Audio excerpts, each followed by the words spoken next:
Ether 450S and एथर रिस्ता S, इन दोनों में कोई सस्ता गाड़ी नहीं है। 450S का ऑनर प्राइस 1.31 लाख, रिस्ता एस का 1.18 लाख। इतने प्राइस देकर इन दोनों को लेने पे भी ज़्यादा फायदा नहीं होगा। 13,000 रुपीज़ ऑफ प्रो पैक लेने के बाद ही असली टेक फीचर्स को हम इस्तेमाल कर सकते हैं, असली पूरे कैपेबिलिटी ऑफ गाड़ी को हम इस्तेमाल कर सकते हैं। तब 40S का ऑनर प्राइस निकलेगा 1.46 लाख एंड रिस्ता एस का ऑनर प्राइस निकलेगा 1.31 लाख। इन दोनों गाड़ियों में काफी कॉमन फीचर्स है एंड काफी फर्क भी है। रेंज के बारे में बात करें, 40S का certified range 115 kilometre and Rizta S का 123 किलोमीटर, लेकिन true range smart eco mode में इन दोनों का 90 एंड 100 किलोमीटर के बीच में ही आएगा ड्राइविंग पैटर्न के हिसाब से। इन दोनों में काफी और कॉमन फीचर्स है। पहला, इसका dashboard 7 inch deep view display है। कोई टच स्क्रीन डैशबोर्ड नहीं है, लेकिन वेरी ब्राइट डिस्प्ले है। इसमें टर्न बाय टर्न नेविगेशन मिलेगा। उसके अलावा ज़्यादा कुछ फीचर्स है नहीं। आप डॉक्यूमेंट सेव नहीं कर सकते हो, सिर्फ कोस्टिंग रीजनरेशन को ऑन ऑफ करना, इस तरह का फीचर्स ही है। एंड एथर स्टैक 6 में जो आया हुआ फीचर व्हाट्सएप नोटिफिकेशंस इस डैशबोर्ड पे काम नहीं करेगा। एक्सट्रीमली सिंपल इंटरफेस है जिसको जॉयस्टिक से कंट्रोल कर सकते हो। एंड नेक्स्ट, इनका प्रो पैक। दोनों गाड़ी का 13,000 रुपीज़ ऑफ प्रो पैक है। प्रो पैक के बिना गाड़ी लेना सस्ता लगेगा, लेकिन लेने पे आपको गाड़ी की कैपेबिलिटी पूरा इस्तेमाल नहीं कर सकते हैं वाला फीलिंग आएगा। एंड प्रो पैक लेने पे आपको ज़्यादा सॉफ्टवेयर फीचर्स ही मिलेगा, जो आजकल चेतक भी वैसे इंप्लीमेंट कर रहा है, विच इज़ वेरी फ्रस्ट्रेटिंग। आपको क्या लगता है? आपका ओपिनियन आप जरा नीचे कमेंट्स में अब बता देना। नेक्स्ट, इनका रीजनरेशन। दोनों गाड़ियों में कोस्टिंग रीजनरेशन भी है, मैनुअल रीजनरेशन भी है। कोस्टिंग रीजनरेशन इन दोनों का ऑलमोस्ट एक ही स्ट्रेंथ का है। मैनुअल रीजनरेशन के लिए रिस्ता एस आप 40S में भी मैनुअली रीजनरेट कर सकते हो, लेकिन उतना कंफर्टेबल नहीं होगा। नेक्स्ट, इन दोनों का सेफ्टी फीचर्स। दोनों में ऑटो होल्ड मिलेगा, इमरजेंसी ब्रेकिंग इंडिकेटर मिलेगा, फॉल सेफ मिलेगा। उसके साथ ऐप फीचर्स लाइक स्कूटर का लोकेशन देखना, लाइव चार्जिंग स्टेटस देखना। एंड नेक्स्ट, इन दोनों का चार्जिंग स्पीड्स। पोर्टेबल चार्जर के साथ स्पेसिफिकेशन शीट के हिसाब से इन दोनों गाड़ियों का कम से कम 1-1.5 आवर का फ़र्क है to charge 0 to 80%।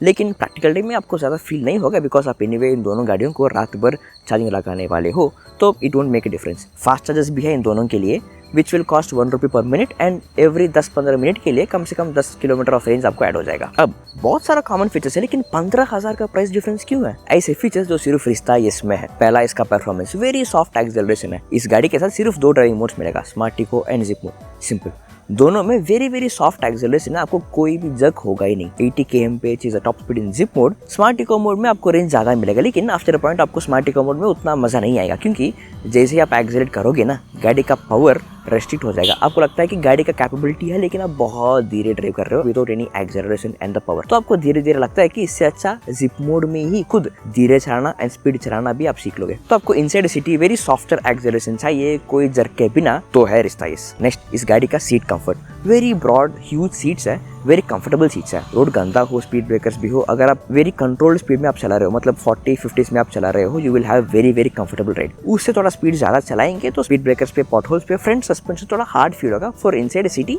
Very comfortable ride मिलेगा। एंड इसमें both for the rider and for the pillion very comfortable ride मिलेगा। वैसे पिलियन के लिए बैक रेस्ट भी आएगा, तो वेरी आराम वाला राइड होगा। Next, boot space. रिस्ता के साथ you have 43 litres of boot space, very huge boot space है। एक फुल साइज हेलमेट आराम से अंदर चल जाएगा। एंड अगर आपके पास एथर हैलो स्मार्ट हेलमेट भी है, उस हेलमेट को इनसाइड द बूट आप चार्जिंग भी रख सकते हो। उसके साथ एक एक्सेसरी लेकर स्मार्टफोन एंड लैपटॉप को भी इनसाइड द स्कूटर आप चार्जिंग कर सकते हो एज पर एथर स्पेसिफिकेशंस। मैंने ट्राई नहीं किया, अगर आपने ट्राई किया आप जरा नीचे कमेंट्स में अब बता देना। उसके साथ इस बूट स्पेस को आप 55 लीटर्स तक एक्सपेंड भी कर सकते हो by purchasing an accessory worth 2,500 rupees, जो 22 litres of space extra add करेगा, जो मैं खुद रेकमेंड नहीं करूंगा। एंड 40S में सिर्फ 24 लीटर्स ऑफ बूट स्पेस है। एंड नेक्स्ट, रिस्ता एस के साथ एक सेफ्टी फीचर मिलेगा कॉल्ड स्किड कंट्रोल। इन दोनों के स्कूटर टायर्स पे सेंसर्स रहेगा, जो कॉन्स्टेंटली दोनों टायर का स्पीड मॉनिटर करता रहेगा। जब भी रास्ता में मिट्टी हो, पानी हो, जैसे भी हो, उसके वजह से स्किड होने जैसा एक सिचुएशन आ जाता है, टायर स्पीड को स्लो करके स्किड होने से गाड़ी को बचाता है। अब इसमें भी थोड़ा रेस्ट्रिक्शंस है, बिकॉज जब मैंने रेंज टेस्ट किया था, जैसे मैं टर्निंग ले रहा था, फ्रंट टायर स्किड हो गया। रेयर टायर के लिए स्किड कंट्रोल काम करेगा, बट फ्रंट टायर के लिए I don't think it works. अगर आपने कभी एक्सपीरियंस किया, नीचे कमेंट सेक्शन आपका है। अब ऐसे फीचर्स जो सिर्फ 40S में यूनिक है। पहला, उसका परफॉर्मेंस। 3 ड्राइविंग मोड्स मिलेगा, smart eco, ride and sports mode. इसका स्पोर्ट्स मोड 40X का स्पोर्ट्स मोड जितना बराबर होगा। Very strong acceleration in compare to Rizta S, मजा आएगा। 90 km/h is top speed. 0 to 40 km/h speed तक 3.9 सेकंड्स में आप जा सकते हो। इन कंपेरिजन रिस्ता एस में 4.7 सेकंड्स होगा, जो सुनने में ज़्यादा फर्क नहीं है, लेकिन एक्सपीरियंस लेवल पे जब पूरा थ्रॉटल दोगे आप क्लियरली फील कर सकते हो कि 40S का एक्सेलरेशन काफ़ी स्ट्रॉन्ग है देन रिस्ता एस। एंड नेक्स्ट, इसका हैंडलिंग। रिस्ता एस के हिसाब से थोड़ा स्मॉलर स्कूटर होने की वजह से very easy to control, road पे बहुत आजाइल रहेगा एंड लाइट वेट भी है।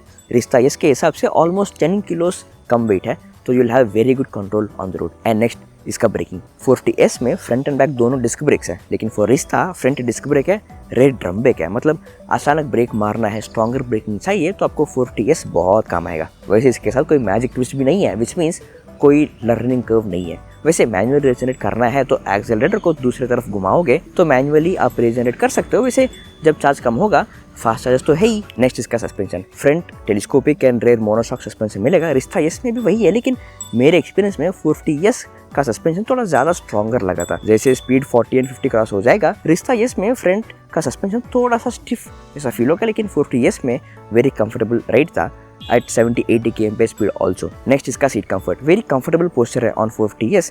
रिस्ता एस में वेरी रिलैक्स्ड, आराम से बैठ के धीरे कंफर्टेबल स्मूदर राइड के लिए जैसा होगा, 450S में भी एक कंफर्टेबल पोस्चर है, बट थोड़ा स्पोर्टी फील भी है। स्कूटर को चलाते वक्त आपको रिस्ता एस में ऐसा फीलिंग आएगा कि आप आराम से बैठ के गाड़ी को थ्रॉटल दे देकर खींच रहे हो। 450S में लेकिन वेरी आराम से बैठकर गाड़ी मक्खन जैसे चलेगा, जैसे एक स्विगी डिलीवरी एग्जीक्यूटिव ने एक बार मेरे साथ बोला था। वेरी कंफर्टेबल राइड रहेगा ऑन 50S देन रिस्ता एस। अगर आप एक सिटी के अंदर गाड़ी को चलाने के लिए आप देख रहे हो तो मैं समझ रहा हूँ कि आपने शायद ampere, nexus, iQube and Chetak भी ट्राई किया, बिकॉज आपको most of the times inside city कोई फास्ट चार्जर की जरूरी आपको नहीं होगा। अब रिस्ता एस एंड 50S के बीच में बोलना है तो इन दोनों का the basic difference is with the thought process, आपके पर्सनैलिटी को कौन सा गाड़ी रिफ्लेक्ट करेगा।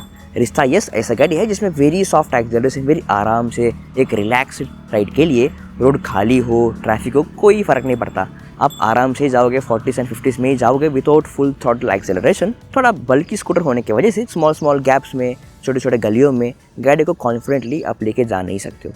450S ऐसा गाड़ी है which is very agile on the road, very light weight. Traffic में घुसना है, which I won't recommend doing it, but आपको घुसना है, अजाइल राइड आपको चाहिए तो 40S है which is very very comfortable for that. मेरे पर्सनैलिटी के लिए मुझे 40X एंड 50S का मॉडल का गाड़ी मुझे पसंद आया तो मैंने 40S डिज़ाइन वाला 40X लिया।